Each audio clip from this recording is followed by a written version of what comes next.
నల్గొండ జిల్లాలోని మహాత్మా గాంధీ యూనివర్సిటీ వివాదాలకు care of address గా నిలుస్తోంది. వర్సిటీ అభివృద్ధికి, విద్యార్థుల మేలు కోసం కృషి చేయాల్సిన బీసీ కట్టా నరసింహారెడ్డి రిజిస్ట్రార్ పోచనలపై ఆరోపణలు వెలువెత్తుతున్నాయి.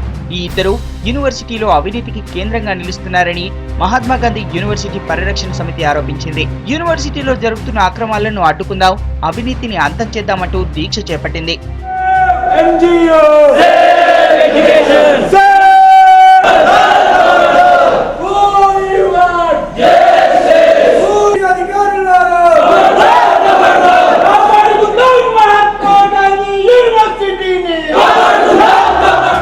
యూనివర్సిటీలో జరిగిన బోధనేతర సిబ్బంది నియామకాల్లో బీసీ రిజిస్ట్రార్లు అవినీతికి పాల్పడ్డారని విద్యార్థి సంఘాలు ఆరోపిస్తున్నాయి.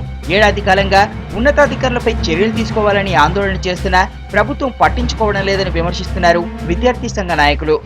మహాత్మా గాంధీ యూనివర్సిటీ అని పేరు పెట్టుకొని నల్గొండ మహాత్మా గాంధీ యూనివర్సిటీలో వీసీ కట్టా నరసింహారెడ్డి, రిజిస్ట్రార్ పోచన అవినీతి అక్రమాలు పాల్పడుతున్నారని చెప్పేసి గత సంవత్సరాల కాలంగా విద్యార్థి సంఘాలు అనేక ఆందోళన కార్యక్రమాలు చేస్తూ ఉన్నా, అనేక అక్రమాలు బయటపడుతున్నా కూడా ఈనాటి వరకు కూడా ఈ రాష్ట్ర ప్రభుత్వం ఎలాంటి విచారణ చేపట్టకుండా అవినీతి అక్రమాలకు మద్దతు చెప్పే విధంగా వ్యవహరిస్తుంది. కాబట్టి మహాత్మా గాంధీ యూనివర్సిటీ పరిరక్షణ సమితి ఈరోజు రాష్ట్ర ప్రభుత్వాన్ని ఎంజీ యూనివర్సిటీలో జరిగిన బోధనేతర సిబ్బంది నియామకాలపై న్యాయ విచారణ జరిపించాలని ఎంతో ప్రతిష్టాత్మకంగా నిర్వహించినటువంటి మహాత్మా గాంధీ యూనివర్సిటీలో ఈరోజు యూనివర్సిటీ స్థాపించిన కాటి నుంచి బోధనేతర సిబ్బందిలో అనేక రకాలుగా అక్రమాలు చోటు చేసుకున్నాయని చెప్పేసి ఈరోజు నల్లగొండ జిల్లా మహాత్మా గాంధీ యూనివర్సిటీ సమితి ఈరోజు మా రాష్ట్ర ప్రభుత్వాన్ని హెచ్చరిస్తూ ఉంది.